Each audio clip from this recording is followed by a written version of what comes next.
Back at it again. Yes, sir. Yes, sir. Day 66. Raiders still looking for a head coach. Still looking for a head coach. Bro, did you see that LeBron James thing? That report, you know what I mean, about the Yes, I that. well, Jeannie Buss basically saying like, Yeah.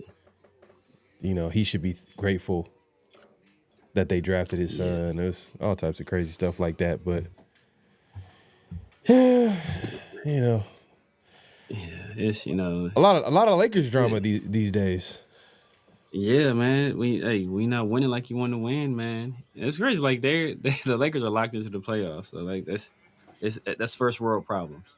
That's what I call that. It's funny too. Warriors got their own problems too. I don't know if you've been paying Yeah, attention to I saw Jimmy, and then I know it's the drama with Kuminga. Like, right, Kuminga ain't getting no run. It's hella just politics, bro. But that's how you know like it's near the end for a team. Yeah. Stuff like this is happening.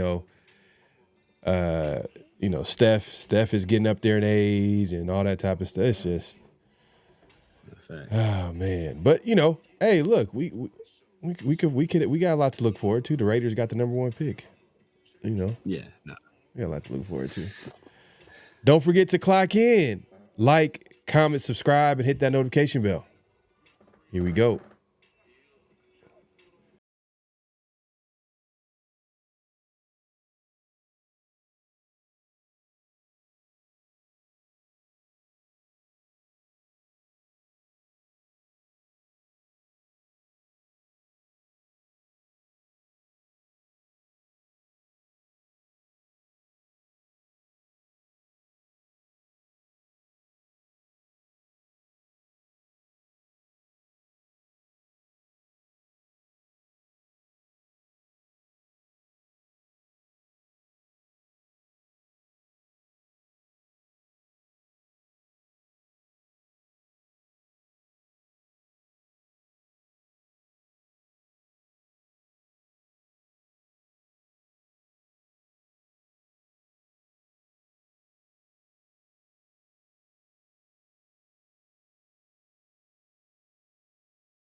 We back. We are back for another edition of Around the Shield, man. We appreciate everybody coming through, man. It's going to be a great show. We got a lot to talk about. Obviously, the Raiders still haven't, announced their head coach. We're still waiting on the news, but since every day we're hearing something new. We're hearing something that can possibly point us in the right direction. And recently the Raiders, we'll get into this whole conversation, but Jesse Minter was just named the Ravens head coach, and supposedly the Raiders were looking to possibly hire him. I mean, they were going after him hard the last 24 hours, according to Jordan Schultz. Some people say, oh, that's agent-motivated news that was put out by the agents and all that type of stuff. But, I think there's some reason to believe that, like there was some interest there. Obviously, the Raiders have interviewed everybody, and we'll get into that whole process because the Raiders obviously have a completely different process to what they did last year. It seems like they had specific candidates that they interviewed, and then they came up with a decision. This year, they're interviewing everybody. We'll get into that and if that makes sense and how everybody feels about that. And yeah, man, we'll get into who are the available candidates. And I'm holding out hope for Rizzo, man. Appreciate you pulling up, man. He says, let me put this on the screen. He says, Ted Nguyen tweeted that Mike McDaniel has been told he's out of the running for Raider head coach position, that he still has interest in the job. Where is this? Okay. So there is some truth to Ted Nguyen, because he's also, I don't think he has any confirmed information. Like, I don't know if he has a source. But if you guys remember, the kind of lost in all the noise and translation of when everybody heard that Mike McDaniel news going to the Chargers, everybody's like, oh, well, Mike McDaniel's going to the Chargers. But Tom Pelissero, who also broke the news as well, who was talked about the hiring or possible hiring between the Chargers and McDaniel, what it really meant is that McDaniel, if he were to go to an OC job, most likely he would be heading into the Chargers. But it doesn't necessarily mean he's out of the running for the head coaching positions. And at the time, it was between the Ravens and the Raiders. The Ravens have since hired their coach in, Jesse Minter. So, right now, it's in the Raiders' court right now. Or do they bring him back for a second interview? Because from what I know, they only interviewed once, and it was in Miami and was in person. I don't know if they're going to still bring him back for a second interview, or if, that in-person interview was enough where they can just make their decision from there and, pick whoever at head coach. But one thing to note is that if you go to the Chargers website, if you go to the Chargers media, social media, they haven't officially announced that Mike McDaniel is the offensive coordinator. So until that happens, I'm assuming that, he's still kind of holding out until, he knows that he's not going to get a head coaching job. And the thing is, he wants that Raiders job because he canceled the Browns head coaching job. When I say he canceled Browns head coaching job, the interview that he had scheduled, which actually would have been scheduled today. He actually would have been talking to him today, and he canceled that on Tuesday when the news broke out. So for me, that's some good news. I'm still holding out hope because I think Mike McDaniel, for me, he's my number one guy. He's the safe option. Raiders don't mess this up. We gotta develop a quarterback, and why not develop it with a guy who's experienced and proven like a Mike McDaniel? I know that we've gone with the retreat route before, and I know a lot of people are like, oh, why would we do that? But Mike McDaniel is legit top 5 offensive mind in football. So, take that for however you want to take that. Raiders have the number 1 pick. We cannot mess this up. And he's not a bad coach. I don't think he's a bad coach. And I don't think just because a guy had a job before, I don't consider that a retread. Like, if you've had a job before, like a lot of these people have had jobs before, I don't consider them retreads. It's just a guy that had a job before, didn't work out, and now he's going to another job. Yeah. It's like a retread, I think, is a guy that's like, it's like older candidate, multiple job type deal. A guy that's not really on a whole bunch, like Mike McCarthy. That's a retread. Like in my opinion, that's a retread. I wouldn't consider Mike McDaniel a retread. I think he's still super young, and so he's just a guy on his second opportunity. So, and yeah, I mean, I think Mike McDaniel makes a lot of sense, man. Just him canceling the Cleveland thing, I want to believe, that's good news for us. But from what I've been hearing about, salute MG. What I've been hearing about like Cleveland is that like a lot of people are like, yeah, I'm cool off Cleveland. Like I'm good off that organization. Like they don't want to go there. So I don't know what's going to end up being the case there. Maybe a guy, they might have to settle for a guy like a Giro, Evero, or maybe if Brian Flores has any interest in taking over and coaching a Myles Garrett type of dude. I think the young offensive minded people, I think for the most part, they're going to stay away from their job. And I'm surprised, more of them aren't staying away. Well, you aren't staying away from here. But just because they're taking interviews doesn't necessarily mean they're if they have options, they will take this job. Yeah. Hey, salute to my guy. Ready to smoke with a super chat. What's up with my guys? Warming up to Davis Webb. So that's a candidate that salute. Appreciate the super chat. But Davis Webb is the current QB coach for the Denver Broncos. A lot of people are high on him.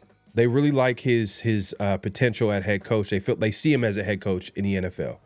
Now the Raiders, if they were to hire him, they're going to hire him maybe a little bit earlier than what you would want him earlier. Usually guys that you hire or guys that you would typically hire for head coach are like coordinators. Now, are there examples of head coaches not being coordinators that become head coaches? For sure. You know what I mean? Like if you're a Raider fan, AP was a head coach, but he was a former linebacker coach. I think there were other. That's a different case though, because like AP was interim, so like rarely has it happened where a guy was hired straight from position coach to head coach. Like rarely does it happen, and rarely does it happen and it be successful. And people first when people start talk about what about John Madden? He was a linebacker. I'm like, look, bro, if this was done in a decade where a kicker won an MVP or any preceding decade, like a kicker won an MVP in the 80s. If you talking about some stuff that happened in the 80s, bro, don't talk to me about it. I don't want to hear about it because the game ain't the same no more, bro. So right. I don't want to hear about, John Madden was able to come from linebacker. So it's a different game, brother. It's way more complex, way more complicated. I don't want to hear about that happening way back when there was, before when they was playing 14 games. Like I don't want to hear about it. All right, like keep it modern. And the last person I can think of that did it and was successful was Andy Reid. And Andy Reid was, even though Andy Reid wasn't a coordinator, he was still assistant head coach. So he still had that extra level of responsibility. So though he wasn't a coordinator, he was assistant head coach. But outside of Andy Reid, I can't think of the last person that did it and wasn't a coordinator and had success. Yeah, it's with the Redskins. Yeah, it's a risk. It's a risk. Can you make it work? Can you possibly make it work? Yeah, you would probably have to like get some, at least I would say one. You probably just need one experienced coach on staff. Like let's say, for example, all right, I've heard this connection. I've heard a Davis Webb with Cliff Kingsbury at offensive coordinator, former head coach. He's an OC. I know a lot of people are gonna, Cliff Kingsbury, we've kind of been there, done that, kind of almost did that. He kind of spurned the Raiders a little bit. There's a connection with him with that. He also has connection with Brian Daboll. He played his last team one of the last teams I think he played for was the Giants. And at the time, Brian Daboll was the head coach. So there's a connection there. He can probably bring him on staff if he doesn't obviously accept or becomes a head coach for the Bills, which is crazy to think that's a possibility. But if that doesn't happen, then he's a possible OC option. Talking about falling upwards. Bro, that's crazy. And part of the reason why is not because his relationship between the GM, it's Josh Allen. And I don't know if you've seen a recent report. They said Josh Allen is like helping him lead the search, like on some Max Crosby level You know what I mean? I mean, he's quarterback of the team, but still, like, Not on some Max Crosby level, apparently. even bigger. I mean, you're leading, like, you're part of the search. Like, that might be an overstatement, but like, man, it's gonna be interesting to see what direction they go over there. But yeah, there's a way to make it work, but at the end of the day, it is risky. I'm not gonna lie to you, and that's what I was trying to say the other day, was about like all these coaches have negatives and positives about them, and we can pick them apart. We can talk about the positives, we can talk about the negatives. And I went, for me, with the Raiders having the number 1 pick, quarterback being the most important position on the football field, development being huge. You know what? I like the for sure double, triple with McDaniel. Yeah. I like it. That's just me. Can you talk me into Clint Kubiak? Yeah. You know what I mean? I like what he did this year with the Seahawks. But does he come with a risk? Yes. I know Severe's big on Mike LaFleur. Does he come with some risk? Yeah, I think so, personally. You know what I mean? His time with the Jets was not good. It just wasn't good. Now, can you point to a lot of different things and why it didn't work? It's the Jets? Sure. But then you look at the Raiders. You know what I mean? Like, let's not act like we're the an all-star team here. You know what I mean? So, like, we gotta make it make sense. But like I said, all of them are gonna come with a risk, and it's about how they probably sell themselves in that interview process. It seems like, because Spytek and Brady, they're kind of concerned on getting their guy. I'm hoping they get the guy that can help them in this rebuild process, that can help them develop the offensive weapons that they have, young pieces in Brock Bowers and Ashton Genty, and most importantly, the quarterback they're most likely going to be drafted at number 1. So if their mind is there at that point, then McDaniel to me is the easy choice. Which, Coach, I was not gonna cry, man. Relax, bro. Relax. I was just like, come on, bro. That was just. I was just like, man, the Chargers. Come on, man. That it would be a big time Al Davis type move. All these Charger fans, all three of them, that are out here, excited about Mike McDaniel being the offensive coordinator, but no official, report. Nothing official has come from the team, and the Raiders just come out the woodworks and just hire McDaniel as the head coach. You weaken a divisional opponent because they just lost their defensive coordinator, Jesse Minter. Yeah. And to take their basically offensive coordinator, now they're kind of like going to be scrambling to replace 2 coordinator spots. I think there's something I think that's an Al Davis move right there. That's a chess move right there. Okay.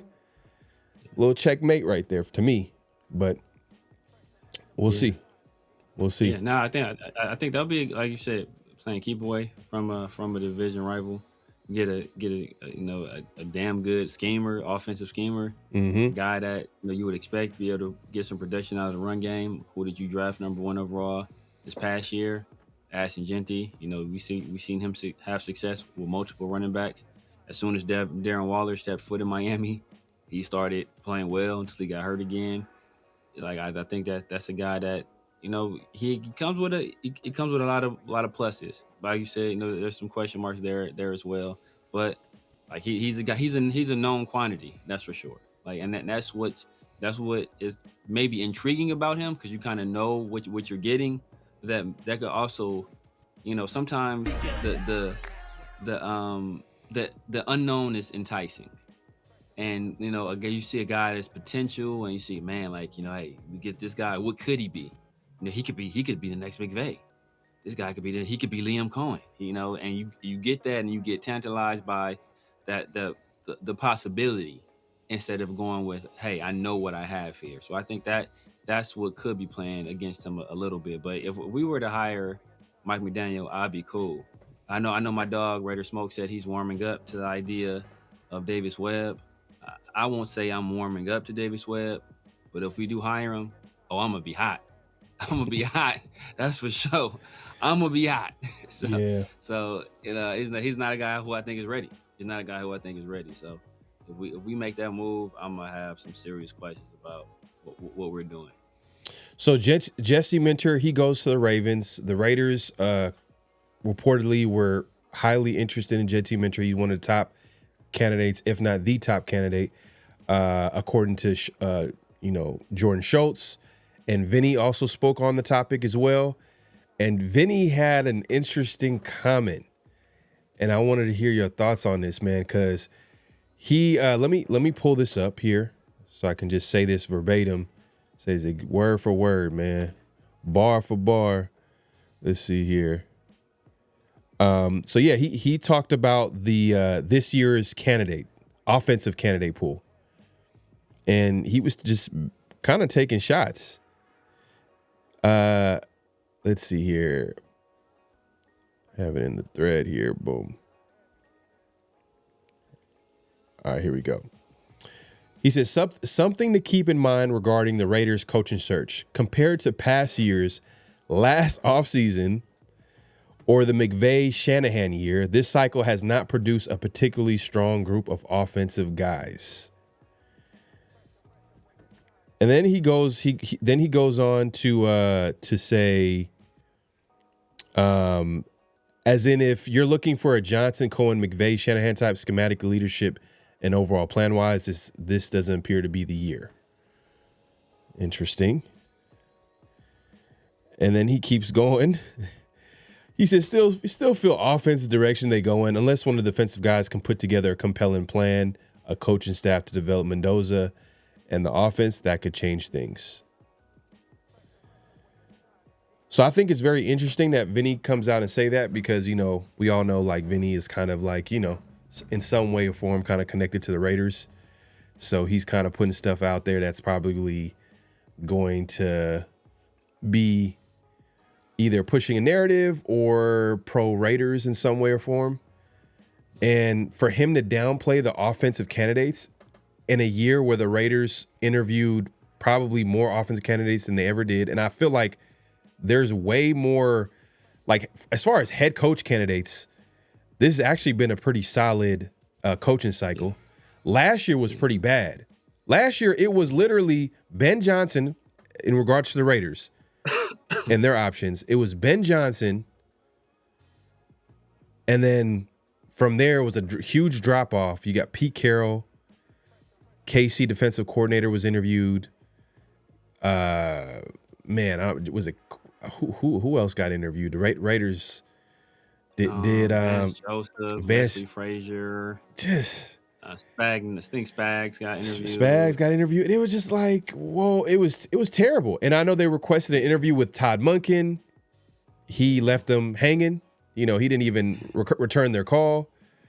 Liam Coleman, we never even heard an interview requested or anything like that. So I'm sure like maybe word is put out that they wasn't going. Yeah, there's probably not. Yeah, we're not going to come for whatever reason. You know what I mean? But we all know. I mean, it's probably because of the offensive situation and not having a quarterback and not having an answer there. But and then he goes on to say, well, look at last year had Johnson and Liam Cohen, but in reality, everybody knew that last coaching cycle, it was Ben Johnson and everybody else. And then you could throw in Vrabel in there. I think Vrabel was also a top candidate, and then Ben Johnson going in as far as names. It's like it was just those are the two names, and there was everybody else. Liam Cohen was just as of a candidate that Clint Kubiak was, as far as had buzz around his name as an offensive guy, and some of these other guys. I mean, Mike McDaniel's out there. I know I'm gonna keep saying his name, but he's out there. Look, and if you want to talk about overall head coaching candidates, I feel like this coaching cycle has way more options. I mean, the Stefanski, I know a lot of people are not huge, but people are high on Stefanski. People are high on him. 2-time coach of the year. I'm not saying I wanted the Raiders to hire Stefanski, but I'm just saying he was out there and he's highly viewed around the league. Went ahead and he was one of the first coaches hired. You got Stefanski, John Harbaugh. I know Tomlin is not. He's retired, but when I remember when he left the Steelers, everybody was talking about that, right? But then you're also talking about these coordinators, the Clint Kubiaks. You're talking about Chris Shula. You're talking about Jesse Minter. You're talking like there's way more. So for him to even say that, and I know he was specifically talking about offensive candidates, for him to say that, it just sounded like either one, the Raiders were preparing to hire a defensive candidate, or two, he's trying to like prepare the fans and the fan base and everybody for the Raiders to go after an inexperienced candidate. Like a Davis Webb, or maybe a guy that we're not talking about is the passing game coordinator for the Rams. Shoelace. I know you keep calling him Shoelace. I think it's I don't know how to say this man's name. Shieldhouse. I think it's Shieldhouse. We're gonna go with Shieldhouse. you just want to call him Shoelace. You just want to call him Shoelace. Whatever's clever. But yeah, I mean but that's what it sounds like to me, because just to say that there's not as many like last year's like coaching class is like this year's quarterback class, right? Where there's like one guy, last year it was Ben Johnson. Yeah. For the quarterback class this year, it's Fernando Mendoza. Obviously, we missed out on Ben Johnson. We're in prime position to get Fernando Mendoza. So, but this year, this coaching class, bro, there's like it's so much variety. It's like pick like whatever you like. Yeah. You want a young defensive guy? Oh, okay, bam, they out there. You want a young offensive guy? Oh, bam, they out there. You want an older offensive guy? Oh, bam, they out there. Yes. Experience? Oh, man, we got that too. You want an up and comer? Oh, we got one of those. Like you got literally every single category you can think of is out there right now. So it's like I mean, I know the Raiders are probably waiting to get another opportunity to interview in person some of these other candidates that are in the playoffs right now, and I don't think they'll get the opportunity until obviously they're out of the playoffs, or is that week break between the championship game and the Super Bowl. I think they can do in persons for there's like a window of time where they can do interviews during that time. So they may be waiting, to get a second interview with one of those guys before they really push forward and make a decision. And if they decide they want one of those guys and they come to some form of agreement, obviously they'll wait till after the Super Bowl to make that decision. Like, my guy in New Orleans, he got hired I want to say 2 days after the Super Bowl. So it could be a situation like that where we don't hire a guy till after that time. But and a lot of people's top candidate is Clint Kubiak. Obviously, my top candidate is Mike LaFleur, and both those guys, they face off against each other this upcoming weekend. So like the outcome of that game could go a long way toward deciding who's our head coach, ironically. Well, the one thing I will say that Clint has over Mike LaFleur is that he has more success as a play caller. In 1 year, yeah. In this 1 year. I ain't gonna lie. Even in like this, even before this year, he had flashes too. Yeah. He had flash prior to this year. Right. But that's the thing on Clint Kubiak. He's been a 1 year wonder. Yeah. He's only lasted with one team 1 year. Quarterbacks. That's another thing. Like, he's never had to do it with inexperienced quarterbacks. The year he was in Minnesota, he had Kirk Cousins. The year he did it, it wasn't really success, but the year he started off pretty good and then floundered, the rest of the year, he had Derek Carr. And now he's doing it with Sam Darnold, who I've said part of the success with Sam Darnold is, who did Sam Darnold play for 3 years ago? Kyle Shanahan, who was Kubiak, a disciple of. Obviously, it's his father, but Mike Shanahan. And then Sam Darnold went to the Vikings, who ran a very similar scheme, right? So essentially, Sam Darnold's been in the same offense for 3 years. So that level of comfort he's going to have in his offense, he's going to be able to execute at a high level because he's very comfortable in it. So I look at that stuff and that's like, how much is it really him? How much is just Sam Darnold, being able to continue the success that he's had, obviously being in a stylistically similar system for 3 consecutive years, which is something he really hasn't had that much before. So, and then you also got to look at the intangible stuff. Like, I want a guy that's going to be a leader of men. I don't look at Kubiak like he's a leader of men. I look at Mike LaFleur, I hear him talk, I hear him articulate. Like, he sounds like he's a guy that has a plan. He just sounds like a guy that can command the room. I see that he's worked for Kyle Shanahan. Obviously, yeah, Robert Saleh hired him, and then he's worked for Sean McVay as well. You know, who spent some time with Sean McVay and went on to have success? Matt LaFleur. Who else spent some time with Sean McVay and went on to have some success? Liam Cohen. Like, you know, I see these offensive guys that cycle through and are his offensive coordinators. They go elsewhere. They usually do pretty well. So that's a guy that has, from the two most fruitful coaching trees in the NFL right now, is the Shanahan tree and the Sean McVay tree. He's worked for both of those guys. And, you know, I was saying before, Kyle Shanahan identified him years ago. You know, him and Mike McDaniel, ironically, identified both those guys as guys he said were geniuses and he thought would be head coaches one day. This is coming from Kyle Shanahan, who most considered the top 5 coach in the NFL right now. So he's looking at a guy saying, this guy's going to be a head coach one day. I'm giving him more responsibility now because I think he's going to be a head coach one day. Well, to me, that speaks volumes. Yeah. No, look, I see, because you're kind of you're betting on Mike LaFleur to be the guy because of his experience with the times that he had with Shanahan, and as recently as, obviously, he's the offensive coordinator for Sean McVay. But like I said, it still comes with a little bit of risk. Clinton Kubiak comes with a little bit of risk. Davis Webb, obviously, he comes with a lot of risk as well. Yeah, man. I'm right now. I'm kind of risk averse right now. I just want to hit. I don't need to hit a home run right now. You know what I mean? We don't have to hit a home run higher if we don't. Like, there's no Ben Johnson type candidate right now, just waiting in the wings right now. It's not that type of coaching style. That's the one thing I'll agree with Vinny about. There is no Ben Johnson per se, but there is a lot of guys who are that could intrigue you as far as a guy that you could possibly hire. But we'll see. We'll see how it shakes out. But I want to ask you this, man, because the way the Raiders have kind of gone about, like, the coaching, like the last coaching cycle, they interviewed, and I touched on this earlier, but like they only interviewed like a handful of guys, right? They went about it like kind of very specific candidates. It feels like they're interviewing everybody. Do you feel like that's like the right approach at the way that they're approaching it? Do you feel like it's the right approach? Because sometimes people can get paralysis over analysis, right? Yeah. So, and as they're like trying to take their time and interview guys and trying to get them to come back, guys are getting hired. So it's a possible chance that Jesse Minter was their guy.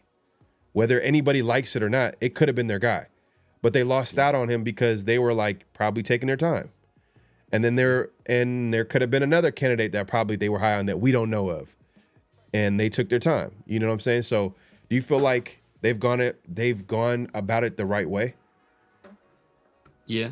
I mean, you know, this is potentially, like, this is an extremely important decision because this will be the 4th head coach we hire in 4 years.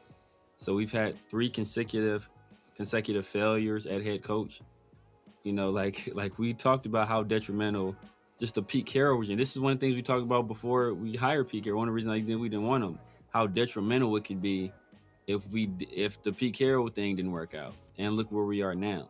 So you have to get this thing right. You can't rush it. And for a person, if they really wanted the job and that you're simpatico and everything is, you know, you're aligned on everything and they can't wait for you to do your due diligence, but then, you know, like, that obviously that's not the person for you. You know, like, if they and I don't fault a candidate for that. You know, you can't wait around. If somebody's offering you a job now and somebody else wants to take their time, then hey, I don't fault anybody for taking what's guaranteed. If you feel that they got their job is guaranteed and you feel this is right for you, take what's right for you and what's guaranteed. But the Raiders, in the position they're in, they have to cast a wide net and they have to do their due diligence. And you never know who you will stumble upon doing your due diligence.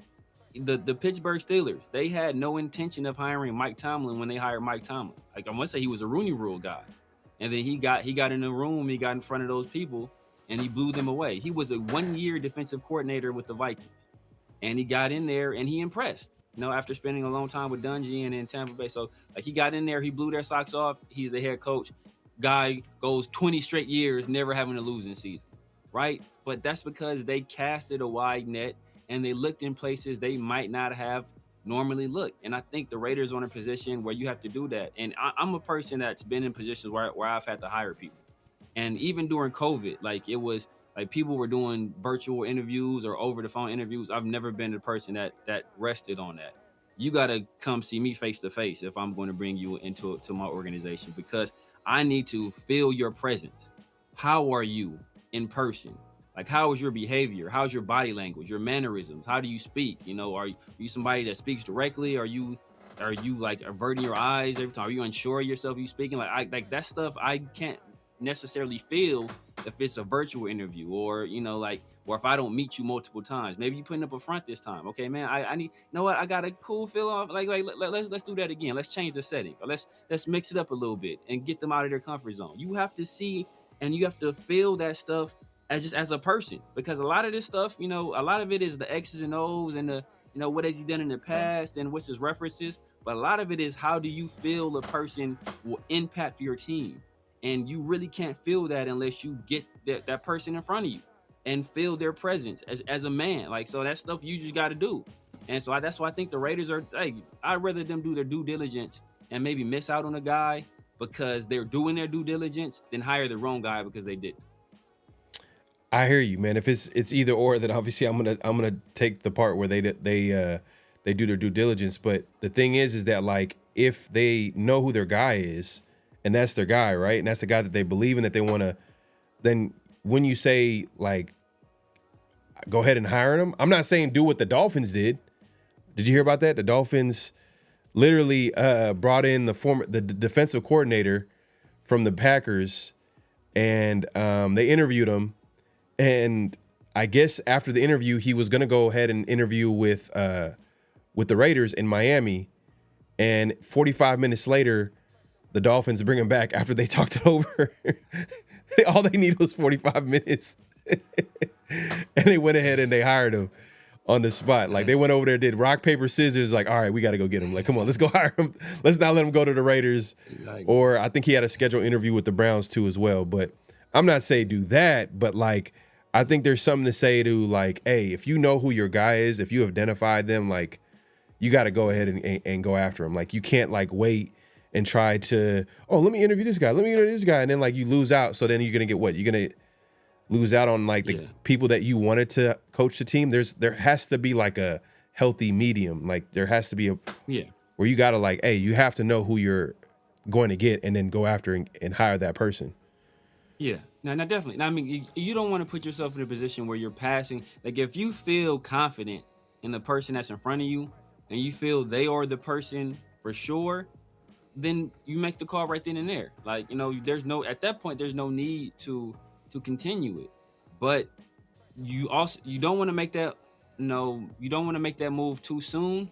And you also don't want to you don't want to do it just because you feel pressed to do it, right? You actually want to be solidified and feel confident in that decision. And maybe the Raiders are in a place where they haven't felt comfortable about those guys, or 100% confident in those decisions, and that's fine. Like, maybe they need to circle back around and saying, like, you know what? After talking to these other people, you know what? I like that the second guy we talked to. Like, I thought maybe I want to see some other people, and sometimes they can circle back, and sometimes those guys are going to have other jobs. But if you're not confident in that moment about a guy, then you got to do your due diligence on the other candidates, and if they're still there and you circle back, then so be it. And if they're not, then you hire the next person who you felt a positive vibe from. Coach is asking, should you think I should give him give the Raiders my resume? I don't know, man. What's your background? You got an offensive background? You got an defensive background? He gonna have Tommy Eichenberg on a 6-year, $50 million contract, team captain. Coach, is Coach a linebacker? If you had to guess, is Coach a linebacker coach? Is he a positional coach? Is he a coordinator? Coach is he's strength and conditioning coach. He is making Jamba juices in the team facility. Like, what's your combination, brother? You like strawberry banana? I got you. Damn, man. JS says picking the right coaching staff is more important than any draft picks. Dang near, you can make that argument, man. You can make that argument. Like coaching, this is like in the NBA, talent is much more important than coaching a lot of the times, right? You obviously want to have good coaching, but usually, like if they talk about it, if you have the best player in the series, most of the time you win. But in NFL, like you can schematically overcome talent disadvantages. So like, and there's like two sides of the ball, and there's so many like specified positions and responsibilities where like you have a lot more to play with, and there's a lot more complexity to it in terms of what you can do schematically than just about any other sport. So like coaching goes a long way. To your success as a football team, where the NBA is more talent driven. Lions are gonna be solid. DK says, would you guys bring in as a DC of LaFleur, Kubiak? I think LaFleur would have some connections to, like, I would think Raheem Morris. Yeah. Oh, definitely. Raheem Morris. I think it would be. Kubiak is interesting because I guess the good thing about Kubiak, even though he's been only in places for only 1 year, you probably can say like, all right, well, he's built relationships in all those places. You would think, right? So could it be a guy from the Saints, or, the Vikings that he could it be the 49ers? He spent some time with the 49ers, with the Seahawks. It can be a lot of different places. I think LaFleur, I can see Raheem Morris. LaFleur, if it was the hire, like I would almost certainly think it was going to be Raheem Morris. Yeah. But I will say this, because I know we're talking about this, because I think at this point, man, Mike McDaniel should hire me on staff or whatever, the amount of times that I'm putting his name out there. But Ted mentioned this, and it had me thinking, if the Raiders did go with McDaniel, he was saying that it was a potential that he would actually put together a pretty strong staff. Yeah, I mean, I don't remember who his DC was with Anthony Weaver, who's getting head coaching interviews. Okay. Was he with the Bills for a little while? I want to say Anthony Weaver. Possibly, but he was the DC last year. He took over after Vic Fangio. Yeah.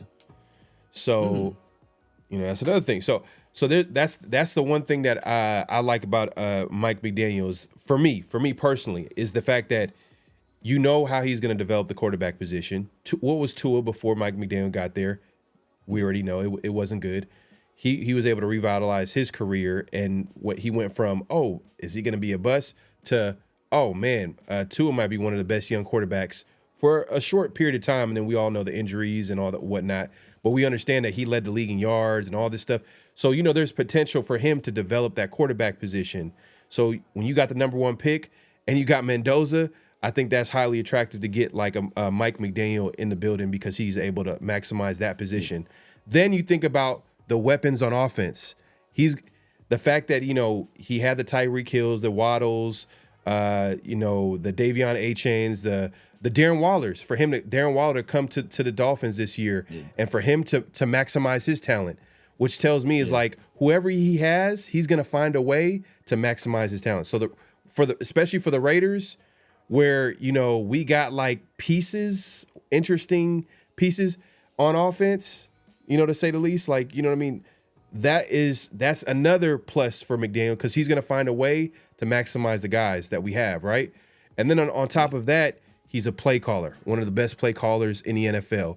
You got you got Kyle Shanahan. Kyle Shanahan, one of the best coaches in the NFL, saying that, man, some of the things that he's doing with the Dolphins, I'm taking a page out of Mike McDaniel's book and trying to apply it from him. So it's like, and he's a former run game coordinator. Why is that important? Because the Raiders spent a number 6 overall pick on a running back in Ashton Genty. So he's going to be able to maximize the run game. And if you notice, all the best offensive minds in football, they all obviously have a good pass game, but they marry it up with a good run game. The Ben Johnsons, the Kyle Shanahans, the Sean McVays, Would you put Kevin O'Connell in there? Yeah, You could probably for throw. sure. We could probably throw because I consider Kevin O'Connell like one of the best offensive minds in football. So I think Mike McDaniel to me is I think he's the number. He's a no-brainer hire. But I know a lot of people. There's some people in the chat. Well, he's not tough enough, bro. He went to the playoffs 2 out of 4 years. I was saying that when I first seen him, but I'm not going to argue with the results. I'm not going to argue what he's doing with the Dolphins, what he did with the Dolphins. He went to the playoffs his first 2 years. Last year he went 8-9.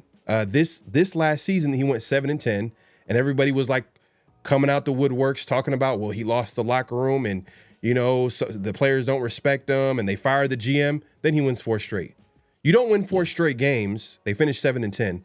You don't win 4 straight games unless. What? Unless the team still believes in you. You know what I mean? Like There has to be like so and that's the thing too. And it was funny too because obviously we heard all the news about like him going to the Chargers, right? Reportedly, he's expected to go to the Chargers, but nothing official. But I don't know. This would have been a great notable, quotable, or whatever. But it was Hushmanzada was talking about how he was on a recent show. I don't know what show it was. It might have been one of the, I think he was on there with LaShawn McCoy, but he was talking about how he was talking to the players in the locker room, and they're like super excited. They're like, oh man. And he made a point is when players are excited, they're going to go all in the offseason. They're going to find because they know like what's coming. And what comes with excitement is a belief. So I think that's what Mike McDaniel is going to bring to the Raiders. There's going to be a belief. There's going to be an excitement. And everybody in offense, I think, is going to raise their level another level. You know what I mean? So I just think Mike McDaniel, I know that there possibly might be a ceiling with him because you question like, hey, is he a guy that you can envision taking the Raiders to the Super Bowl? I don't know. It's still a what if, but all these guys are what ifs in that category. Yeah. But you do know that he was able to lead a team to the playoffs. You do know that he was able to lead a team to the playoffs, a Dolphins team, a team that was quarterbacked by Tua. Which, if we're being honest, do we really think Tua is really that good of a quarterback? You know what I mean? Compared to like the other guys around the league, are you saying he's the most talented? I mean, he has talent. I'm not saying he doesn't have any talent, but he also has some big negatives about him. Especially over the course of his career where he's able, he's gotten hurt and you got Darren Waller saying that he's seeing ghosts out there. Like he won't pull the trigger. So that's what Mike McDaniel had to deal with while he was with the Dolphins, coaching this quarterback and trying to coach this guy up. But now you're going to give him the number 1 pick in Mendoza, Brock Bowers, Ashton Genty, hopefully, another 1 or 2 receivers. You know what I mean? Like, let's hope, give this guy weapons. I just think it's an easy decision to go with McDaniel it's a safe option. And I'm thinking about development. And once we get past the, okay, he's developed Mendoza part, then you can evaluate McDaniel for what he is and be like, all right, well, is this the guy that can take us over the hump? Hopefully he hits the ground running, but then we all know this is a rebuild. So if it's a rebuild, it's going to take time, and as a team grows and develops, then you can evaluate from there. And then now you have you got a top quarterback Mendoza, and then you can bring in a top head coach to replace McDaniel. That's how I look at it. I'm looking at it from a chess move. I'm like, hey, look, I'm focused on development and who I know that's going to give me guaranteed results. Not these guys where there's no Ben Johnson. You know what I mean? I don't care. Anybody that's in this chat, anybody watching, none of you guys could tell me that there's a Ben Johnson level type of guy other than Mike McDaniel. Mike McDaniel can compete with him as far as an offensive mind. Now, is he? Yeah. Well, yes, because he's proven he can compete with him. Exactly. But that's just my take on it, bro. I know a lot of people are like, oh, they look at him as more of as an OC. But bro, an OC that can win as a head coach, I'll take it. Man. Beggars can't be choosers. Facts. Yeah, facts. I mean, like I Raider said, like fans are like putting their nose up, like, oh, like what are you talking about? So you want to go after a Davis Webb where you don't know nothing about a Clint Kubiak who's had 1 year with one team everywhere he's gone? He was fired. He was fired before the season ended last year with the Saints. Is that not a red flag? Hey, much respect to him that he's having the success he has this year, but let's not act like that's not a red flag. And then in those situations, I mean, obviously Mickey Loomis, he runs the Saints. You know, he has a stranglehold on the Saints organization, but he's a guy that, hey, if the players are saying, hey, like, let's let Clint finish this thing out. Let's see what Clint can do for us. Like, if the guys are vouching for him, you know, they got rid of him and they promoted the special teams coordinator, like to interim head coach. You would think they would have gone to Clint. They got rid of Dennis Allen and Clint. So it's like, I don't know, man. I don't know. Like I said, it's a strange situation. But yeah, like I would like, we aren't in position to turn our nose up at a guy like McDaniel. Like, we're not zero. We're not in position Zero. Raider fans is talking like, oh, he's OC. Bro, this is not Josh McDaniels. This is not this is a guy who's had success. Legit success. Like, you might not like the look. And personally, if I had to choose, I wish we could bring I wish the Raiders had that ability to bring a Mike McDaniel as an OC, but we're not even in that position. No, not at all. And I remember I was saying that. I was like, you know what? Maybe if we bring in a Robert Saleh, we can bring in Mike McDaniel as an OC.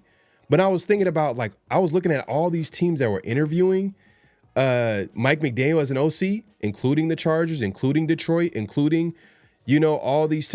Even I think, did he interview for OC for the Ravens? I think it was a head coach, but he was head coach. But it was multiple places. I think the Bucks also interviewed him for offensive coordinator position. I think the Eagles were going after Mike McDaniel as an offensive coordinator. So there were a lot of teams that were competing for his services for offensive coordinator. So I feel like the Raiders had no shot in that category. Like, there was no shot. But as a head coach, I would take the risk. I would go ahead. That's a risk. That's a calculated risk that I would take. Shout out to my guy, Raider Mitch, real quick. Man, shout out to Super Chat, man. He says, like I said last night on the podcast, man, shout out to you and your podcast. Definitely check him out. He says, don't rule out McDaniel. Facts, bro. Facts. But, it seems like he's headed to the Chargers. There's nothing official yet. I think he's holding out to see. There's an agreement in place, but it's not official. Yeah, so and they've agreed. It's also similar to Brian Flores, because Brian Flores agreed to go back to the Vikings, but obviously if he doesn't get a head coaching job. So, and I know the Raiders were connected to him early on, but there was no interview, so I don't think that will be a connection with the I don't think he's connected to the Raiders to become a head coach or anything like that. But I know he interviewed for the Steelers job, so he's probably holding out to see if he get that job. But yeah, man, it just makes too much sense, man. Everybody else comes with it's a risk. Justin the DJ says, man, appreciate the super chat, Raider Mitch. He says the Raiders need to hire a head coach with consistent recent success. McDaniel is one, Minter was another, maybe Kubiak can be another. Kubiak, like I said, scares me. Minter, the thing about Minter, his staff, I don't know who his OC was going to be. Keep it real with you. I had nothing against him. I like his potential. I can make sense of it as far as like, oh man, it's a guy that you can actually build with. But then you start thinking about like, who's his staff going to look like? Who's his offensive coordinator? What is it going to look like? That's a big question for me with Minter. His time in the NFL has been exclusively with the Harbaugh. So like, what does he look like outside of those confines? Like, what does that look like? But luckily for him, he went to an organization that just, parted ways with the Harbaugh. So, we'll see. I think he was the DC there before, or he was on staff there before. So he'll have some connections to some of the guys on staff. And maybe he wants to, elevate one of those guys. Obviously, I doubt it's going to be Zach Orr because he had a rough year. So, like, he might elevate one of the guys that's already on staff. I mean, Like Mike McDaniel, I think is a very solid candidate. I mean, like I wouldn't. The only candidate I would not be happy with would be Davis Webb, and not because I don't think he can one day be a head coach. It's just that I don't think it's just his time. I don't think it's his time. I think he's just a fresh faced guy. I think he's energetic, and I think he has some good ideas and but like you need a little more seasoning. You need a little more seasoning. You need to get more ripe, more experience, all that stuff. I think it's not his time yet. And if you get a guy in a job when he's not ready yet, that could be disastrous.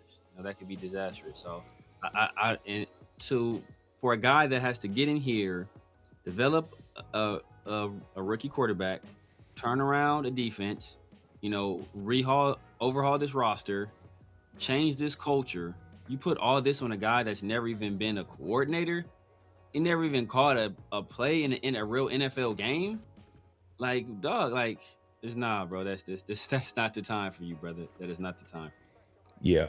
Yeah. Coach says, I think Raiders don't make enough calculated chess moves. Like, if they get McDaniel, you mess. Yeah. And you said that you mentioned this earlier, man. That's another, and I was saying this earlier. That's another thing, too. If the Raiders decide that Mike McDaniel is their guy, they not only get a good offensive-minded coach, a guy that they know that can develop that quarterback position, that can maximize the players on offense, that's a play caller, that can develop that run game with Ashton Genty, you're going to mess up a division rival. They already lost out on Jesse Minter, and they got all their hopes in him being the OC, and you just literally make a division rival weaker. Yeah. See, they need to do this. It makes too much sense to go ahead and make this move. I think Mike McDaniel should be the guy, and I hopefully the Raiders move on him. But it just seems like, I don't know, man. It's a possibility. Like it could be a Davis Webb. It's a possibility it can be a Clint Kubiak. And that's another thing too about Mike McDaniel too as well, is like the staff. I mentioned that being a weakness for other guys. I don't think that's going to be a weakness for Mike McDaniel. Head coach for 4 years. He's able to attract a lot of big names, a lot of good names, a lot of familiar names too as well. Frank Smith, who's a good tight end coach, was his offensive coordinator. I think that would be a solid, hey, bring him back. Bring back Frank Smith. I wouldn't be mad at that, especially with Brock Bowers, you know what I mean, on the team. Like, he's a good tight end coach, so he's going to be able to maximize a Brock Bowers. I know someone mentioned this, but probably just joking around, but like, this would be kind of a blast from the past. Graham is DC? Oh, no. No. Like, I was like, hey, but this would be random, but like, how do you feel about Darren Waller coming back? Because I know Darren Waller was sitting down with Mike McDaniel, and Mike McDaniel was telling him, like, we want you back. Like, and he looked good in that offense. He looked good with Mike McDaniel. Yeah. How would you like him as a piece on the offense? He obviously wouldn't be the main guy, but he would probably be a guy that, like, would come in and, like, probably a few limited snaps compared to what he was back in, when he was in his Raiders heyday. Would you be mad at that? Darren Waller produced more than any tight end in our roster outside of Brock in the limited games. So, like, yeah, I'd be fine with it, Whoever we got to get rid of. And Ian Thomas already gone, so that's already a wrap. If we got to get rid of Michael Mayer, hey, I'm cool with that. Obviously we still need that, like, that blocking, rough and rugged type tight end. But hell yeah, I'd be cool with Darren Waller. I mean, Darren Waller and Brock Bowers, you run 12 with that? That's a matchup nightmare. That's a matchup nightmare. Yeah. Yeah, man. It just makes too much sense, bro. And he's gonna another thing too is Vic Fangio was his defensive coordinator before Anthony Weaver, which told me that Mike McDaniel, like, he attracts a lot of big name good coaches, because especially defensive coaches, because they know the offense is going to be taken care of. Yeah. I don't think Vic Fangio had any connection to. Did he have any? I don't think he had any connection to Mike McDaniel. He worked for the 49ers. But Fangio predated Mike McDaniel. Like, Mike McDaniel was with the 49ers because of Kyle Shanahan. He was connected more with Kyle Shanahan than he was with, like, Yeah. Vic Fangio. Vic Mike Fangio McDaniel. years ago was with like he was on Harbaugh's staff. Yeah. You know what I mean? So, but Yeah, I don't know. so That's the only thing I think of is the 49ers ties. what I'm saying is that like Mike McDaniel, I think there's some truth to him putting a great staff together. Yeah. So that's another plus. So all I'm doing is adding all the good things and looking at all the negatives, and I'm like, man, the positives outweigh the negatives. No, facts. So that's the reason why I'm going that route. I'm cool with that, man, because I'm looking at the team. I'm like, man, we're going to be a young team. We're going to be a rebuilding team. If we're able to attract an offensive-minded guy like that, where the most important position is going to be made in this upcoming draft, quarterback specifically, I don't want to mess around and take a risk, bro. I just don't want to do it. I don't want to do it. I know there's guys that is intriguing. I know people are going to be like, man, but you see Clint Kubiak and how he has that offense rolling? Yeah. And they might very well hire him, but I'm going to be here.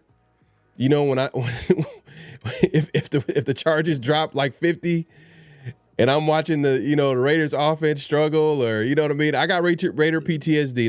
Don't get it twisted, but I'm just saying, like, I just think that it's a no-brainer decision to go with a Mike McDaniel. Is there and then look, I've looked at every other candidate. Like let's say Ajiro Evero, right?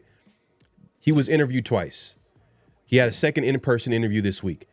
Guess who he's connected with? We talked about it last show. He's connected with Nathaniel Hackett. Like that's his. I'm just saying that's a guy that he's really close with, and that he would easily. Hire because this is a relationship business, right? So he's gonna hire the guys that he knows before guys that you feel like would be better qualified or a better candidate. That's how it is in the NFL. It's all about relationships. The thing about Ajiro Evero is that he has connections to the Bucs organization. He worked for the Rams. He worked for the 49ers. Obviously, he was with he's with the Panthers right now. So he's had his foot in several locations. So he can draw from any of these places. Obviously, him and Hackett are close because he's known them since he was on the Buccaneers staff. Like when he first started coaching back in I think 2006, 2007, something like that. So he's known them for a while, but he's worked for all these organizations. For the Broncos, obviously, but I think that was under Nathaniel Hackett. So he's been in all these places. So he's a guy that's another guy I like just because of the environments he's been in. That some of the defensive guys he's worked on, he was on Vic Fangio's staff, right? He worked in Green Bay. He was in Green Bay as well. So he's been in all these different locations where he's been able to see how it's done. Worked under some great defensive minds, with staffs that had great offensive minds as well. So that's why you look at that as like, okay, this is the guy that's been in the lab, competing against these people in practice and scheming against these guys and getting advice from these guys and picking these people's brains. Like that's a guy that interests me. So, but yeah, if it's gonna be Nathaniel Hackett as offensive coordinator, because it's all about, like I said, it's all about relationships, and that's an easy one to connect with him, unless they do what they did last year. And be like, oh, yeah, you could be the head coach, but we're going to have to pick your offensive coordinator.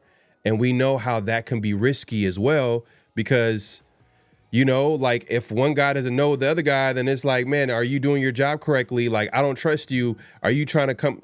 It's just, you could tell, like Chip Kelly and Pete Carroll bumped heads. There was like a disconnect there, and that affected this year. There was a dysfunctional element to the Raiders, which is not a surprise, but that's what happened. So I don't want it to be a situation where, the coach cannot pick his staff. Why don't we just pick a coach who knows how to pick a staff and that you can trust to do that? Let's make it simple. Make it make sense. Silver and Fact says you make a great argument, then why haven't we signed him?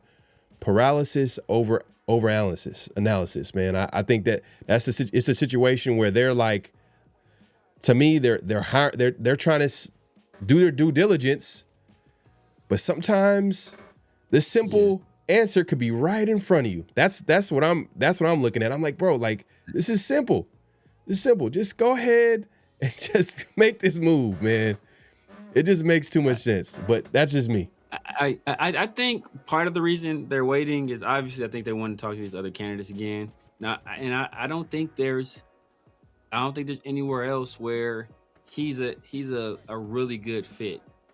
I think that like we're maybe the only show in town for him in terms of head coaching opportunities. Pharaoh was talking to me offline. He was saying I think it was just us and the Ravens, right? Obviously, the Ravens position has been taken by JC Mentor, so we could be the only game in town for him as a head coach. So if he wants to be a head coach, it could be us or nothing. So that puts us in a power position of okay, well we can kind of wait this thing out. And he canceled. Do the due diligence. He canceled the Browns. Yeah, the Browns probably would have did it actually. The Browns are desperate. Yeah, they are hurting right now. But yeah. But I don't think he might not want to be there. So it could be us or nothing. And like if he really wants to be a head coach, like he's going to wait. He's going to wait. And it's not like he'll be destitute if he doesn't get the job with us. He still has a fallback plan. So I think that kind of puts him in a position where okay, he's comfortable. He has security because he knows he's already has an agreement in place with the Chargers. And he still has a possibility of being a head coach with the organization that he wants to be a head coach for. So, I think that lets us play this out a little bit longer. Whereas maybe if it's another situation where we're in a bidding war for services where we have to, jump on it quickly. Like we have to do a Miami Dolphins with Jeff Hafley and, shoot a game of dice in the back and, whoever get the high point win, you get your guy. But we're not rushing right now because we know we're the only show in town for him. Yeah, that's a good point. That's a good point because there was only two spots that he was connected to from a head coaching standpoint, and Raiders know that, so they're taking their sweet time. We'll see, man. We'll see how they go about it. Hey, shout out with the super chat. I like McDaniel. Folks forget what he did with the Winers and the Shanahan. He took Mostert with him and dipped to the Dolphins and balled out. Yeah. True. Yeah, man. Like I said, he was I think he was a run game coordinator. I don't know when he left. Was he an OC? He was OC, but prior to him being an OC, he was a run game coordinator. And I'm sure he had a lot of relationships with the running backs with the 49ers. He was a run game coordinator, and Michael Floor was a pass game coordinator. There you go. And then, to Mostert over here, I think he had 17. Did he lead the league with 17 touchdowns 1 year? Touchdowns, yeah. So that goes to my point of maximizing the players that you have.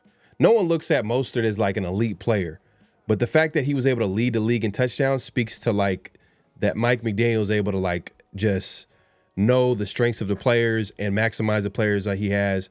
And when you have guys like Ashton Genty, when you have guys like Brock Bowers, you start thinking about the possibilities. Even a Trey Tucker, you know what I mean? Maybe he can unlock a Trey Tucker even more than what we've seen in recent memory. And the offense might look completely different than what we've seen in years past. Meaning a lot of the offense that we've seen with the Dolphins, that was based off the strengths of Tua and his strengths as a passer and the weapons that they had. They had a whole lot of speed on offense. The Raiders don't really have that much. They don't have a whole lot of speed on offense like that. But we do have certain playmakers and certain players that have certain strengths on offense. So he's going to be able to hone in on that. And we'll see. We'll see how it looks like. We'll see if the Raiders make that decision. We'll see. Do you think it's going to happen next week? If it's not one of the guys that are going to be advancing to the Super Bowl, yeah. But if they're dead set on Clint Kubiak and they advance to the Super Bowl, then no. So, or if they're dead set on Michael Floor and they advance to the Super Bowl, no. Or if they're dead set on Davis Webb and they advance to the Super Bowl, then no. I seen today that Lamar Jackson had some high praise for Clint Kubiak and what he does on offense, and that's another thing too that I think we need to. I feel like we need to squash it a little bit. There's a rumor going out saying that the Raiders are possibly interested in trading for a Lamar Jackson, What's your thoughts on that, man? I don't think it's gonna happen, and I wouldn't want it to happen at this point. It's like I want to trade Max Crosby because we're not on the same timeline. Now, Right. obviously, quarterbacks play for a longer time, and and people will say, "Oh, once Lamar can't run anymore." Now, Lamar has advanced greatly as a passer, so I think he will still be an effective player in NFL, even when he can't run as much as he does, right now. But just his cap hit, losing out on the first pick. Like, one of the reasons you want a young quarterback is because you get that salary cap relief to, if you hit on a guy and you see year 1 or year 2 that he's your guy, okay, bam, you got a cheap quarterback on your team. Now you can kind of load up everywhere else and really, push hard for a Super Bowl run and, potentially win one. Trading the number 1 overall pick for Lamar Jackson, who's 29, that's like Mendoza's about to be 23, so you lose like 6 years right there, Mm-hmm. of like being on a cheaper contract, at least for sure the first 5 years, because what teams usually do is they pick up that 5th-year option and add that extension off of that. So like we'll lose 5 years of cheap quarterback contracts. Like it's really not worth it. And this roster isn't in a position to bring a guy in like Lamar and win immediately. Like if this was a team that we had under McDaniels, oh, bro, you trade that. Trade it. We had Devontae and Waller and Renfro with Josh Jacobs, and oh yeah, trade the pick, get Lamar. We can make a push for a Super Bowl right now, but we're not in that position. So I don't think we should do it. What happens if it's just the number 1 pick, the first overall pick?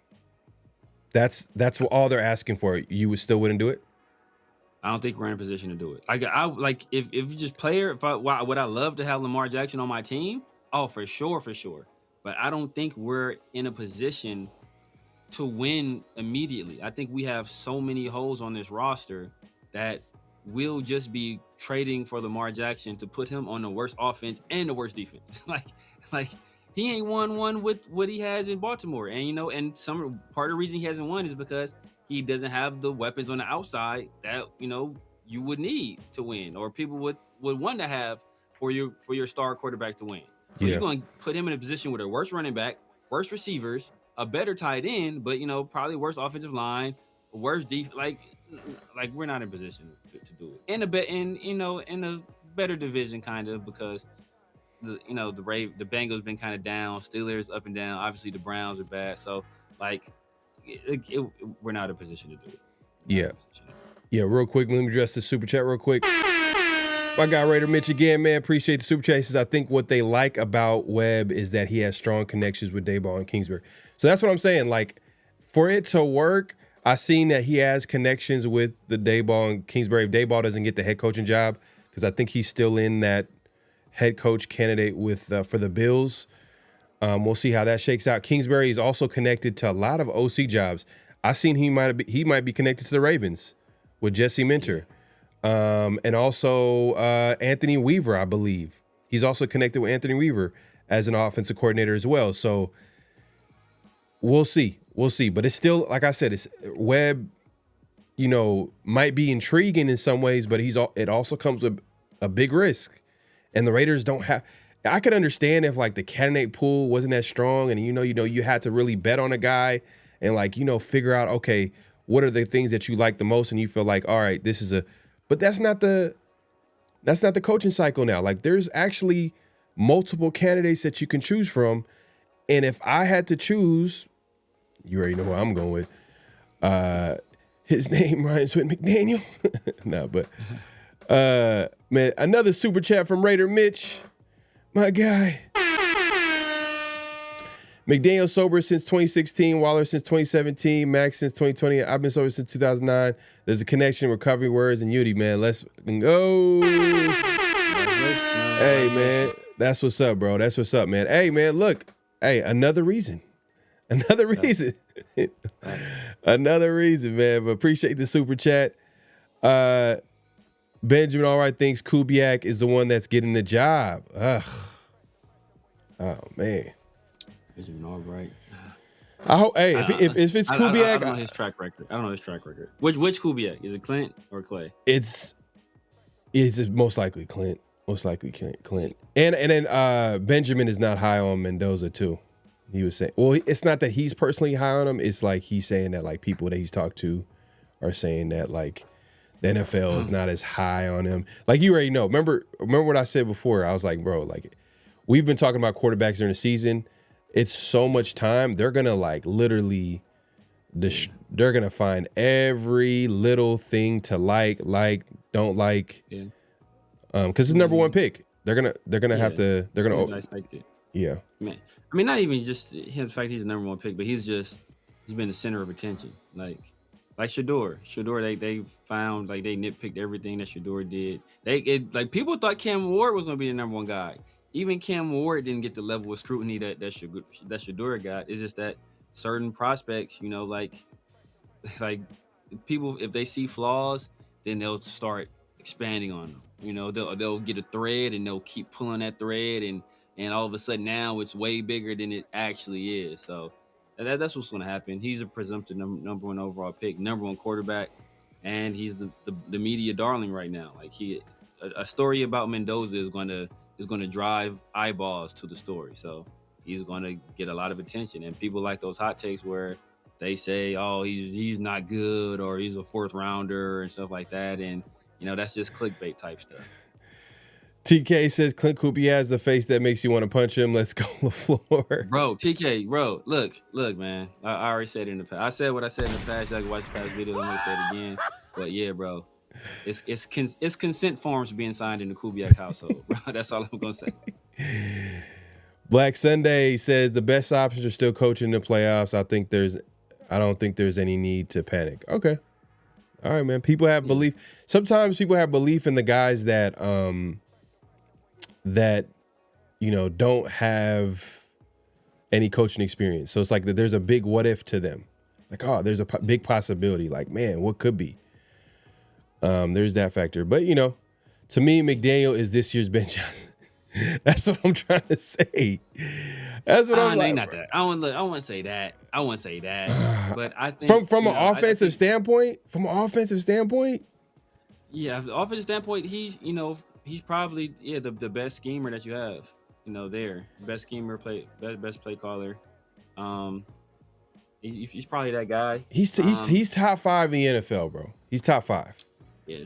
And as of right now, and he could be higher. He could be higher depending on the year that he's having. But like, if we had to safely rank him, he's in that top 5. Yeah, for sure. But see, thing about it is like, look, what goes against LaFleur is that LaFleur doesn't call plays. Sean McVay calls plays, but LaFleur is in charge of the offense. And you look what that offense has done, what Puka has done, what Devontae has done, with their tight end. It was a Higbee, what he's done. People thought Matthew Stafford was dead in the water. He's MVP candidate. Either him or Drake May are going to win the MVP. Puka's going to probably win offensive. Well, by now it's going to probably go. Actually, it's going to go to Jason. Jason's going to win offensive player of the year. Puka's in the strong conversation. Kyron Williams, super productive. Blake Corum, super productive. So I think LaFleur I think his game is top flight as well. But obviously he doesn't have the advantage of being a play caller, so you don't know. But when Mike LaFleur left Kyle Shanahan, he never called plays either. So I look at a guy, and you see a guy that's been with Shanahan and McVay. He's grabbing stuff from both of those guys. Like I just think it's a situation where it's like you kind of get the best of both worlds. So Silver and Facts, they interviewed him recently. There was a virtual interview. They did a virtual interview with Mike LaFleur. Like as we were saying, a lot of these candidates are still in the playoffs, including Mike LaFleur. So they're gonna have to wait till next. So they're gonna have to wait until next weekend. So it sucks though, man. And that's another thing that I don't like sometimes. I mean, you want to get your guy no matter what. You want to get your guy, but it sucks that you have to wait to do that because you also want to start like building out your staff, and the longer you wait, the more of a disadvantage that you are compared to other teams who already hired their coach. They're already contacting guys. They're already putting together, you know what I mean? Because we all know, like, yeah, you want to get the head coach, but you also want to get, in some cases, the OC right, the DC right, the offensive line coach right. You know, some of these position coaches. You want to get the best guys that you can get, and the longer you wait, the harder it would be to get Yeah. the top guys. Yeah. Everything has a script. Everything, that's why they get paid, including the refs. It's all about the money that the whole NFL makes. They already know who the Raiders coach is. Just wait. All right, man. Hey, man. It's part of the script. Hey, possibly. The NFL is entertainment. D-Moke says QB who probably has more than whoever goes in there, almost like Aaron and Salah, who probably has more power than anywhere goes in there. Who you talking about? Almost like Aaron and Salah. QB probably has more power than whoever goes in there. Is he talking about Lamar with Lamar with the Ravens? Is that what you talking about? Expand on that, D-Mokes. Expand on that a little bit, brother. Yeah, he might be, I don't know, maybe he might be responding to something in the chat. You know, hey, man, the chat's going crazy, man. We appreciate everybody coming through. Make sure to clock in, hit that like button, hit that subscribe, and hit that notification bell. Let's see here, man. We got, man, everybody coming through, bro. We fire coaches like every year. We do. That's why That's why I have no problem hiring a McDaniel, because on one end, it's a safe option. On one end, we know that what we're going to get from a development standpoint of the offense, because we got a lot of young pieces. Another end, too, is like, you know what? Worst case scenario, he develops a guy on offense, but then we determine, you know what? We need a guy to take us to that next level. And then when the next guy comes in, Mendoza has established himself as one of the best quarterbacks in the league, hopefully. Brock Bowers is Brock Bowers. You know, Genty, hopefully he's put up numbers under McDaniels, and then another piece on offense. And, you know, it's just going to make the Raiders more attractive. It's just high floor. Think about that, high floor. He's a high floor candidate. Maybe that will probably translate better. Hell no, Lamar Jackson. I thought about it when I thought, like, if the Raiders just traded a first round pick for him. Like the number one pick. Number one overall, because the big thing I was against it was like, man, if we trade multiple first round picks and draft picks, I'm like, it doesn't make any sense, because now you're taking away the assets that would help put the pieces around a Lamar Jackson. Yeah. But he's 29 years old, and bro, Lamar Jackson is Lamar Jackson. Lamar Jackson is he's look. That's a top 5 guy. You know what I mean? That's a top 5 guy. Guaranteed. Top 5. It's former MVP. Like, what are we talking about here? 2-time. Probably should have been 3-time, but 2-time MVP. And so it's like, yeah, it's tough to say no. And I like Mendoza. I like Mendoza, but I'm not gonna act like he's Lamar Jackson. I'm not gonna act like that. And does he have that type of ceiling? You know, is he gonna become an MVP winner? Do I want that to happen? Yes, but can I say for a fact that Mendoza is gonna be that? I don't know. Matthew Stafford's never won MVP. He's won a Super Bowl, you know, but Matthew Stafford, and it took him going to another team to do that. Yeah. So it's like, there's no guarantee Mendoza's ever better than Lamar Jackson. Like, I would love Lamar, but I think the contract is too cost prohibitive, and I don't think we'll be well equipped to build the team around him. You know? Man, shout out to my guy Smoke.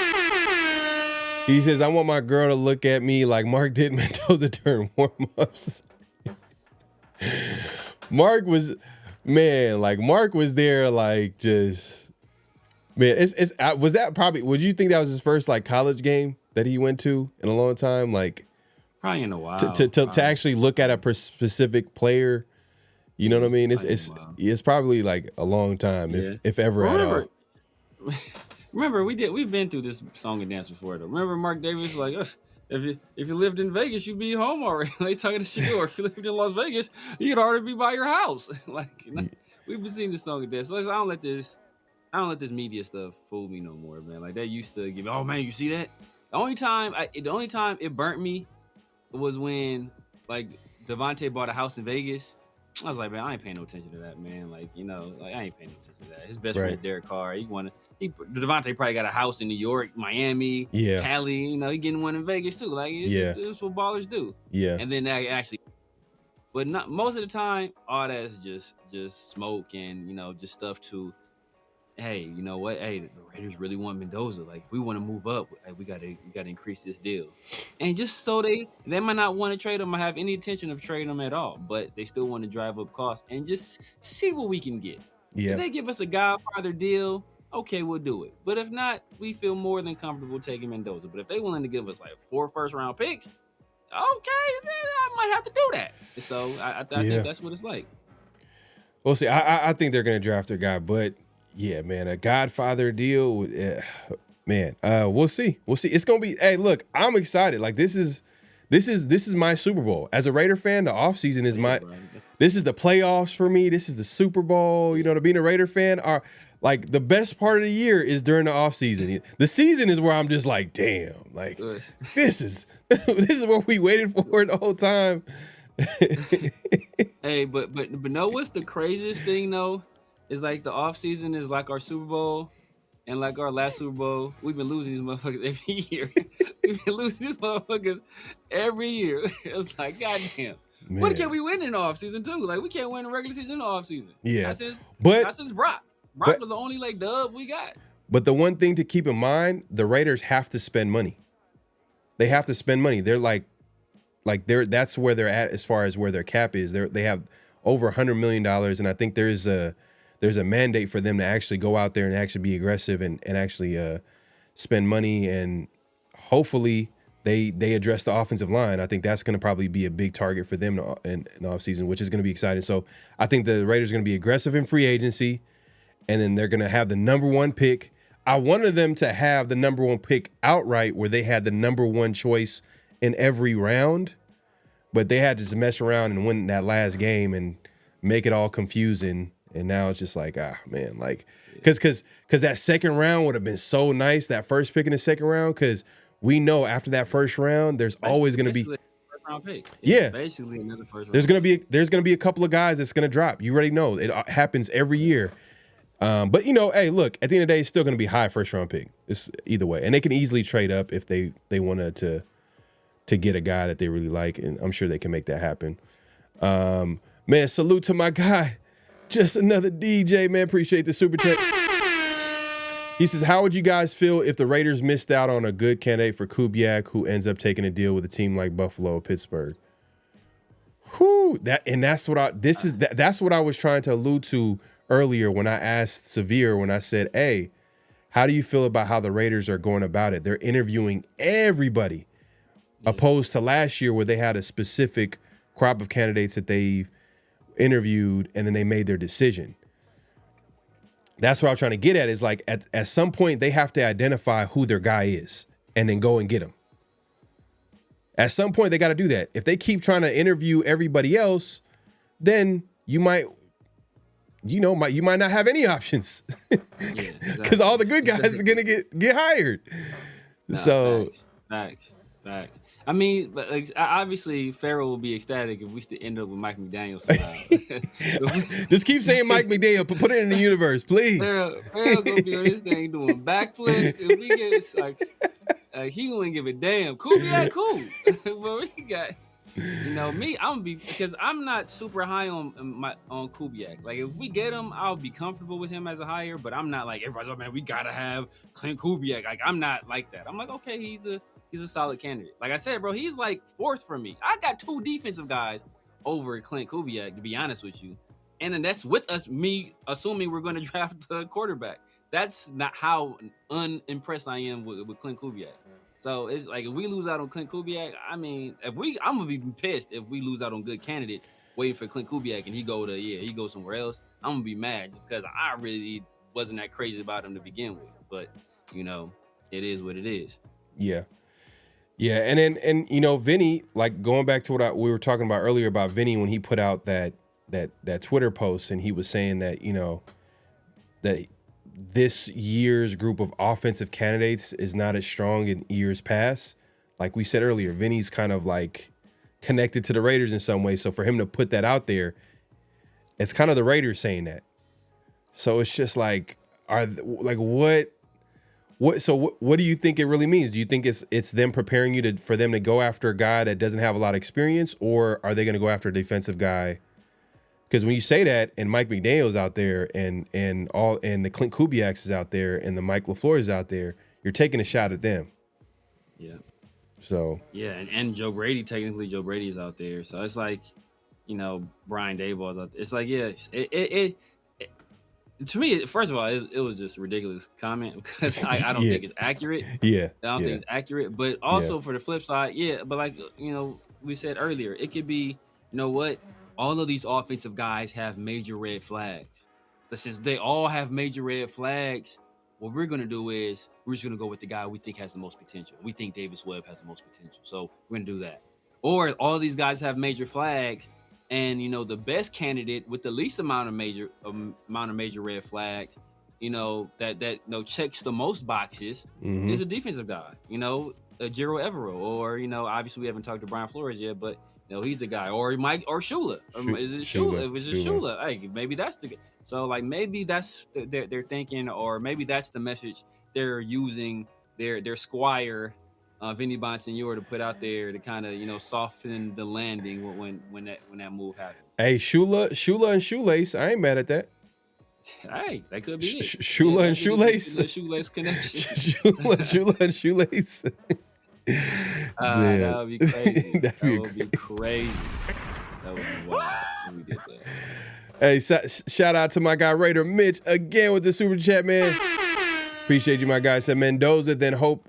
He says Mendoza, then hope you can grab Boston in a sec. Oh, man, that would be a great draft. Yeah. I mean, I love Boston, but I think we got to address offensive line, man.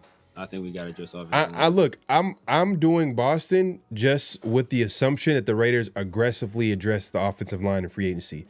If they don't do that, or if they don't fully do that, then I can see what you're saying. You know what I mean? I can see that. And also, like, to be honest with you, outside of Boston, because I'm assuming like the top guys are going to be going in the first round, like the Carnell Tates and the all the other receivers that are going to go out. The outside receivers. I'm not looking at slot. Maybe you could look at a slot. Maybe you look at and say, like, do the Raiders really have a, like, they could do that. But I really don't. I really want an outside guy. I want like a big target. I want a big. So yeah. So yeah, consistent. Yeah, man. So I would want a big target. But if like Boston's not there, then I can see them addressing the trenches, offensive line, defensive line, easy, the defensive line, or even the secondary. They could do that as well. So they can go a lot of different routes, man. Appreciate the super chat. James Furpo just wanted to show up, man, and say Raiders. I got you, special, bro. Man. That's his special. That's the James Furpo special. Man, his pictures be crazy too. Crazy. Oh yeah, exactly. O-line and free agency. That's why that's my assumption. So, but if they don't address offensive line and free agency, that would be wild. And I am not gonna lie, like Spytek is just setting himself up for all types of getting cussed out by all Raider fans. Tall target there, CJ Daniels, Jacoby Lane. Yeah, I know you're not high on Jacoby Lane. You kind of said it. I mean, like, what round are we talking about? Jacoby Lane, he's gonna probably be second or third. Damn, he's probably going after Surratt. But people like what I've been hearing from some NFL people, they're saying that Surratt is a second round guy, but that a lot of people in NFL circles like Omar Cooper better than Surratt. And that he could be early second and push it to the late first. That's what they think of Omar Cooper. So I'm like, damn, like I didn't know. And I think he's like a senior too. He's been at Indiana his entire career. So yeah, I'm like, man, okay. Edgar says they got 3 options they can go after: McDaniel, Kubiak, LaFleur. Either of them should be good. McDaniel does have the upper hand for me. Yeah, facts, bro. That's where I'm at. That's where I'm at with it, man. Like at the end of the day, man, if they go after one of these guys and they identify them, I'm sure like these guys probably sold them on their plan and how their vision on how they want to build this football team. And you got to think about it from this perspective too. We all know that Brady is a part of the decision making on who's going to be the next head coach, but Spytek is too. So Spytek probably wants a guy that he could grow with and build with too, and have the same and have the same vision. So that's a big part of their decision making as well. Like so whoever that's going to be, if it's a Clint Kubiak, is it a McDaniel, is it a Davis Webb, which it's a possibility, man. We'll see. LaFleur, you like a lot. Surratt, but Surratt's he's like a possession guy. I'm just like, Yeah. man, I just like the fact that like Denzel Boston's like 6'4", 6'5". You know what I mean? Has good speed. Come on routes. Like I'm like, man, he has the potential to be like a number one. You know what I mean? Yeah. And I think he could day one. I think he just would fit well with and Surratt does too, because he played with him, right? I get it. Like there's a chemistry there, but I just like that there's a potential for him to be a number one guy. I don't know if I look at Surratt as a number one guy. I look at him maybe like a number 2, 3 guy. I see what you're saying. You know what I mean? Like a possession guy. Let's see. And we got to see what we have in some of the guys that we drafted in the second round last year. The guy, you know, Jack Besh, you know, isn't he supposed to do something? If we had drafted the guy I wanted to it, we would be all right at receiver right now. Omnicron, hey man, I'm telling you, man, let's let the Raiders pull Al Davis. Come on, Tom Brady, Spytech, pull Al Davis and be like, oh, y'all thought y'all had McDaniel? No, you don't. He's our head coach. Love Chris Bell. How you feel about Chris Bell? Obviously, I don't know if you got into like your receivers. Super athletic, like he's a yak guy, like 6'2". Where's he at? Where'd he go? I think he went to Louisville. I haven't really looked at him yet. Hold on, let me make sure. Chris Bell. If you haven't, make sure to clock in, hit that like button, hit that subscribe, hit that notification bell. Yeah, he went to Louisville. He's like 6'2", 220. We lost possession. See, yeah, Surratt's like good number 2, 3 receiver. You know what I mean? Surratt's like Keenan Allen. Yeah, I think he's a strong number 2. I think he's just for sure. I don't know. Keenan Allen, like in college, was a lot more explosive. I know when he got into the draft process, they picked him apart and was like, oh, he's slow. But I just felt like Keenan Allen was a lot more shiftier and like, you know, I don't know. Surratt is more of a possession guy, which it's not a bad thing, but it's just if he runs good routes. All I'm saying is Denzel is good enough to take in the second round, and then like if he's not there, then I will start looking at other positions. I'm like, all right, hey, if that guard from Oregon is there, Pragon, yeah, I'll take him. Defensive line, like we gotta look at like if Max is gonna still be here. Man, this dude from Texas Tech, I think that's a dog. Mm-hmm. Yep. He was gonna go first round. Still dude from Oregon. I think Amari Washington. That's pretty cool.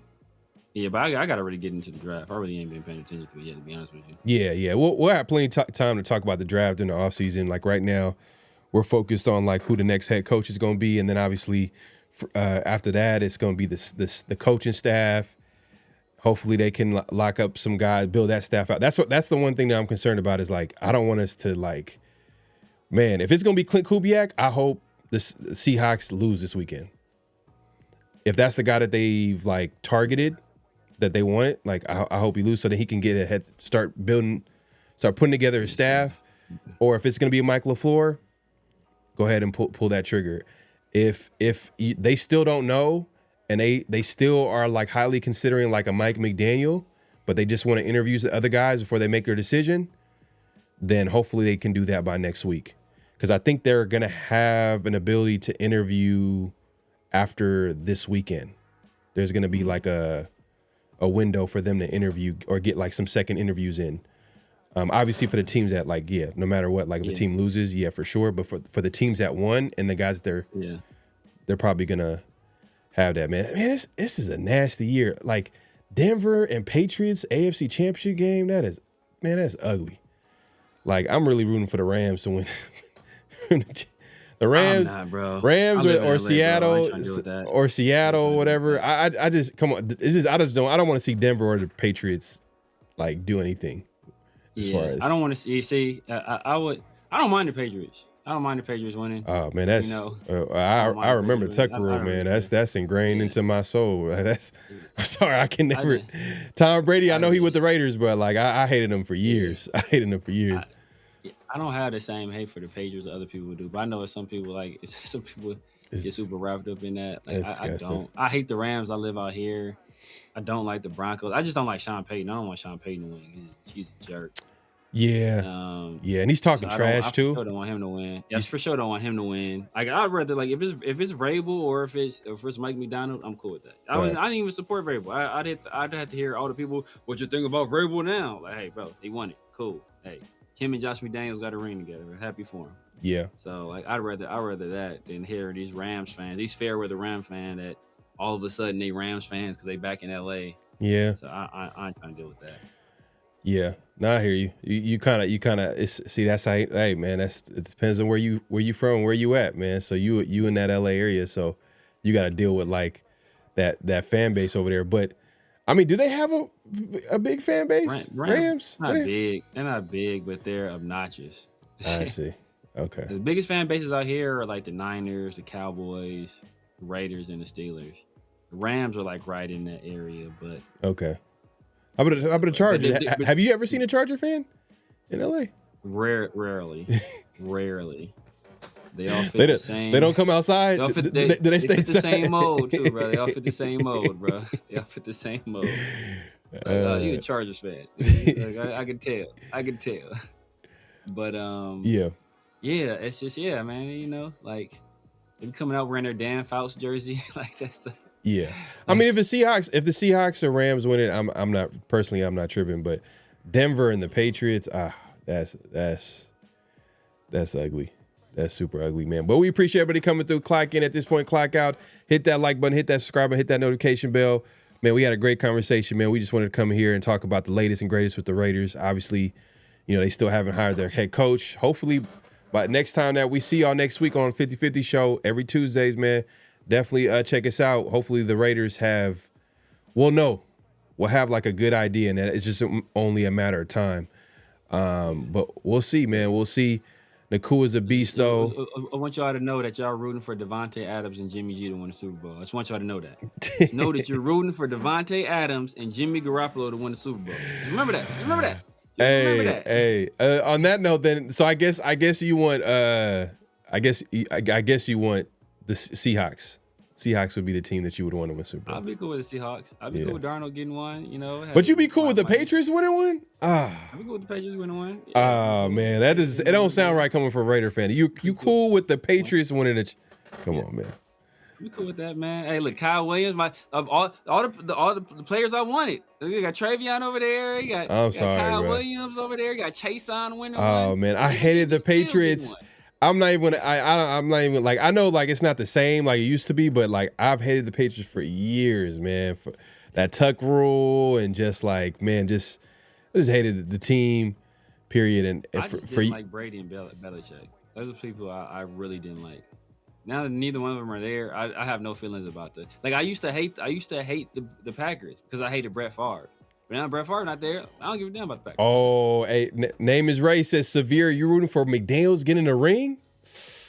Yeah, I think we did McDaniels dirty. Oh man! All right. On that note, man, we out of here, man. I think we did McDaniels dirty. I don't think he should have been fired. Oh yeah, you know what? No, what? So speaking to DK, look right here, man. You forced me to do this, man. Hell no, to the no, hell to the no. We fired McDaniels. McDaniels didn't quit. Devontae quit. Man, I just can't do it. I mean, look, I like the Rams. I really don't care, but if you really break down the details of it, then it would be Seattle. Seattle would be like the least. I don't care if they win or anything like that. Yeah. Seattle would be that team. Would be the least offensive winner. But the thing about Seattle is that old school Raider fans, when Seattle was in the AFC West, they hate the Seahawks.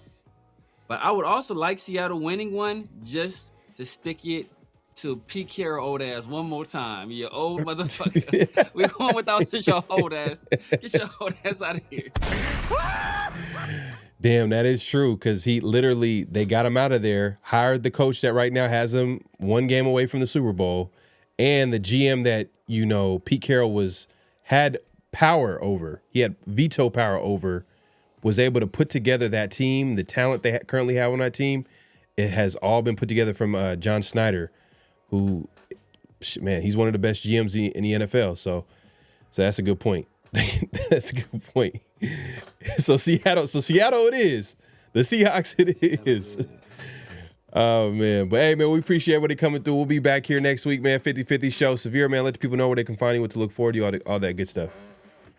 Just know what it is, man. Severe here on Severe Raider here on YouTube, IG, Snapchat, TikTok, X, everywhere. The Severe Raider. Holla at your boy, man. Tuesdays and Thursdays, Around the Shield and the 50-50 show with my dog, PharoahNFL. Sundays and Wednesdays, I'm in the Raider War Room with Christian Protect the Shield and 805 Raider, man. Make sure you tap in. Make sure y'all like the video. Make sure y'all hype the video. And leave a comment, man. I like to holler at y'all, in the comment section. So make sure y'all do that on both channels. Support your guys. Yes, sir. Yes, sir. Yeah. Follow me all over social media, PharoahNFL. Obviously, most importantly, subscribe to PharoahNFL on YouTube. And then also, if you guys haven't already, Around the Shield on X and on IG, give it a follow, man, for the latest and greatest with the Raiders, podcast clips, all that good stuff, man. You'll find it there. We'll be back here, 50-50 show, and then Around the Shield. We're going to try to see if we can put together risk. I know we did like a call-in show a few weeks back. We had some technical issues, but we're going to bring that back. So make sure to stay tuned for that. We appreciate everybody coming through, man. Like I said, man, hopefully the Raiders figure out this head coaching situation out, and then let them build a foundation and let them build it from there. And then hopefully they can start a great offseason from the head coach, then hire the staff hires, the free agency, then obviously finally the draft, which everybody's looking forward to, that number one pick. But we'll be back here next Tuesday, man, Around the Shield, or actually 50-50 show, man. We'll be back here next Tuesday, man. We appreciate everybody coming through, man. Any last thoughts, Severe, before we head out? Yeah, man. Hopefully soon. Hopefully by the 50-50 show we have our head coach in place. That would be ideal. That would be a great conversation to have that day. Kind of look back, maybe pull up some of his pressers, look at his offense, look at their defense, whatever the case may be. Hopefully by then. So we'll see. These games that are taking place this weekend, that can go a long way to us determining who our next head coach will be. Yes, sir. Yes, sir, man. Well, we out of here, man. We'll see y'all next week. Peace.